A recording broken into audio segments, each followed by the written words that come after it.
I just have to say how nice last week was. It was the kids' first full week of school, and we're finally just getting back into our routines. Meal planning and meal prep really didn't happen too much over the summer because we were pretty much always away or busy every weekend.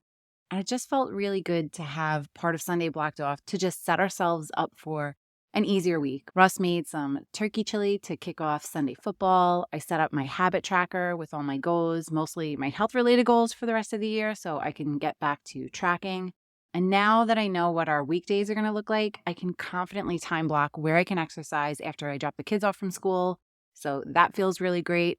I also filled out our calendar for the rest of the year with every practice, every game, every school activity, trip, family event, anything we know about, both in our shared Google Calendar and on my paper planner. It took a bit of time to get there, but I just feel so much more organized. I just feel a weight lifted off of me because I just have a clear idea of what's going on for the rest of the year and a lot more motivated. I'm a week into my habit tracker and I hit almost every goal for the week. I feel so much more productive and just overall in a much better headspace. And a big part of having a better headspace is that I can be clear on where I need to set up boundaries in order to get the things that are a priority for me done. And that's where today's episode comes into play. Boundaries are so important. And if you don't have clear boundaries in your life, then you will never really have work-life balance, mom-life balance, or any sort of balance. So today, I'm sharing 10 places you need to have better boundaries in your life. But before we jump in, I shared a freebie on last week's episode and I realized that the link in the show notes didn't work. So I corrected it. But in case you went to grab it and you weren't able to, it's in today's show notes as well. It's my Mornings Made Simple guide for working moms, helping turn your mornings from chaos to calm. Make sure you grab your copy today.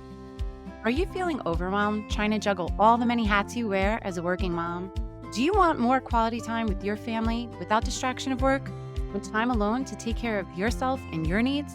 Welcome to Mom Wife Career Life. I'm Carrie, a wife, mom of 3, and a recovering perfectionist. In this podcast, I will teach you how to create balance in your life by implementing healthy habits, organizing your home and your schedule, being intentional with your time and in your relationships, and most importantly, how to start putting your needs first because no one can pour from an empty cup. Grab that second cup of coffee, or if you're anything like me, your third. It's time to dive into today's episode of Mom Wife Career Life. This week, we are talking about boundaries. Setting boundaries is absolutely crucial for us working moms, and without them, it's easy to get pulled in a million different directions. We've got work demands, family needs, and let's not even get started on trying to find time for ourselves and self-care. Boundaries not only help you protect your time, but it helps you protect your energy, making sure you're not spread too thin. It's about knowing when to say no so that we can say yes to what really matters, whether it's being present with your kids, focusing on your own self-care, or just making sure we're constantly not feeling overwhelmed. Trust me, boundaries are the secret to finding that work-life balance you're after, and it's how you're really able to take the reins and get back control of your schedule. So today, we're talking about the areas where you need to start setting up boundaries, why you need them, and how to do it. So let's jump right in. The first place is your work hours. Why you need it? When work hours are not clearly defined, the line between work and your personal life can seriously blur, leading you to burnout and causing you a lot of stress. Working late into the night or constantly checking your emails after hours can really rob you of time to unwind, time for you to connect with your family, and just downtime that you could really use to recharge for the next day. Without boundaries, you feel like you're never really able to detach from work, and it can seriously leave you feeling exhausted and completely mentally drained. So how do you set those boundaries? If you work from home, start by setting a specific start time and end time to your workday. Set up a separate place for you to work so that you can walk away from it and leave it at the end of your day. If you have to go into work, that's a little easier to set the boundary. You leave work at work or on the bus or train if you use your commute time to finish some things up. Although your commute time is the perfect time to squeeze in a little self-care, a little reading, a guided meditation, or journaling. So if you can use that time for yourself, use that time for yourself. And once you have set that end time, avoid checking emails or taking calls outside of those hours unless it's an emergency. Number 2, family time. Why you need it. Family time is often the first thing sacrificed when work demands pile up, but consistently missing out on it can lead to feelings of guilt and disconnection from your kids or your spouse. Without dedicated time for your family, You may feel like you're failing at one of the most important roles in your life, being a present mom and a present partner. This can lead to frustration, resentment, and cause that imbalance. So, how do you set that boundary? You protect your family time by scheduling it, just as you would a meeting at work. Family time is one of my non negotiables. I make sure we have something planned as a family every week, even if it's just leaving Friday nights open for a family game night, because our fall sports schedules makes it that we have zero time for family dinners during the week. And that's something that I'm already starting to miss. It just doesn't feel right sitting at our counter eating and not sitting around the table. But I keep reminding myself that this is just a season and hopefully things will slow down at least around the holidays. But that makes it even more important to be able to have some time blocked out on the weekends for just us and also trying to squeeze in time with my extended family too. That's almost impossible these days, but it's something that I've been trying to be more intentional about, especially as the kids get older. I've also shared that we've made it a goal this year to have a new family experience once a month, and we've been really keeping to it. I just booked our October experience. We're going to Boston for the long weekend, and we're going to do a college tour or two, and then spending a night in Salem and doing some fun Halloween stuff. Salem at Halloween has been a bucket list item for me for years, so I'm really excited about it. And it's also the weekend after Ashley turns 16. I can't believe it. So it's going to be a nice way to celebrate. Number 3, self-care. Why is it so important? Self-care is frequently pushed to the bottom of most working moms' priority lists, but when you neglect your own self-care, it can have serious consequences on not only your physical and mental health, but also your emotional health, and it can completely throw you off balance. Without boundaries that protect your time for self-care, you risk burnout, chronic stress, and health problems. Self-care is not a luxury, so let's stop putting it and ourselves at the bottom of our list. You need it to recharge, to give you the energy both mentally and physically to take care of all the other things and people in your life. So, how do you set that boundary? You carve out regular time in your weekly calendar, time block it for self-care, whether it's a workout, a hobby, or just simply time to reset and rest. And let your family know that this is mom's time. It's your non-negotiable. And the best places to carve this time out is either in your morning routine or your nighttime routine. Number 4, your personal space. Why do you need it? As a mom, you're often in high demand, whether it's from your kids, your partner, your work, your extended family, sometimes even your friends. But without dedicated space or time for yourself, you're gonna feel overwhelmed and you're gonna feel drained by the constant caregiving and responsibilities on your plate.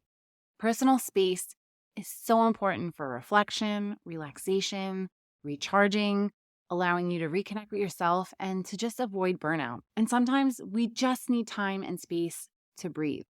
So, how do you get this boundary?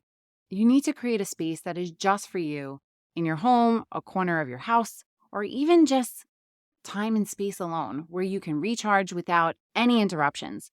I don't really have a space that's just mine, but I do have time, and that is in the mornings. I get up 2 hours before my kids get up. It is my personal space. It is my sacred time that I protect and set some serious boundaries around where I focus on me. And I laugh at this because the other day, my personal space was actually in my car. I was just coming home from probably my third or fourth drop off of the day. I pulled into the driveway and I literally just sat there, probably for a good 5-10 minutes, just alone, listening to a podcast and just being by myself. And it was kind of amazing. So if you can't find that time or space in your house, sometimes your car is the best place. Number 5, household responsibilities. Why do you need it? Us moms often take on the bulk of the household chores, which can feel like a second full-time job sometimes. When you try to do it all, you can quickly become overwhelmed, leading to absolute stress and exhaustion. Without boundaries around who handles what at home, you're going to feel like you're stuck in this cycle of resentment and burnout and feeling unsupported and sometimes overburdened. So, how do you set this boundary? I have a love-hate relationship with cleaning. I actually really enjoy cleaning. I just hate the time that it takes to actually clean. But you can share household chores with your partner and your kid. It comes down to delegating. Delegate, delegate, delegate, and consistency. We were doing such a great job with our kids helping around the house, and then life got busy and we let them go do other things. And now we're trying to get them back into the routine of helping. I also had a goal this month of hiring a cleaning service, and I stuck to it, which I'm really happy about. I have them starting next week, and I can't wait to get that time back on the weekends. It really stinks to spend the money, but I'm trying to be at peace with it. Number 6, workplace expectations. Why do you need it? Unrealistic workplace expectations can quickly erode your work-life balance. When you're constantly saying yes to new projects, taking on a new account, or agreeing to work late, it can result in a lot of stress and totally reduce any personal time you have. So without these boundaries, you might end up sacrificing your well-being to meet deadlines or to impress your boss, which can ultimately hurt your performance at work, can affect your health, and can trickle into your personal life too. So how do you set this boundary? You communicate your availability clearly and set realistic deadlines. Don't be afraid to say no when your plate is full, and plan your week. Time block your work week, just like I tell you to time block your personal life. Number 7, social obligations. Why do you need it? Because overcommitting to social events, even the ones you enjoy, can seriously drain your energy and leave you feeling stretched way too thin. When you feel obligated to attend every event or get together, you're going to end up sacrificing much needed downtime or family time, which is going to lead to stress and leave you really burnt out. Without boundaries, you risk people pleasing at the expense of your own well being. So, how do you set this boundary? Be selective about the events you attend, and don't feel guilty about saying no to invitations that don't align to your priorities or your values. I always look at my calendar in 3-month increments. I have my paper calendar that I hang in our home management center printed out for the year. And every few weeks, I lay the next 3 months out on my table just to see what we have going on and making sure that I have some balance of family time, a date night or something, just Russ and I at least once a month, and some social outing with our friends. And I also make sure we have downtime. I rarely book up a Friday, Saturday, and Sunday because downtime is so important to me. And when I say downtime, it's time at home to get the house in order, to plan my week, meal prep, meal plan, maybe a house project. So I'm pretty selective about what we say yes to, especially in the next few months as I'm working on creating and finishing up my time management course that I'm hopefully launching in a few months. So stay tuned for more information about that. Number 8, technology use. Why you need this boundary.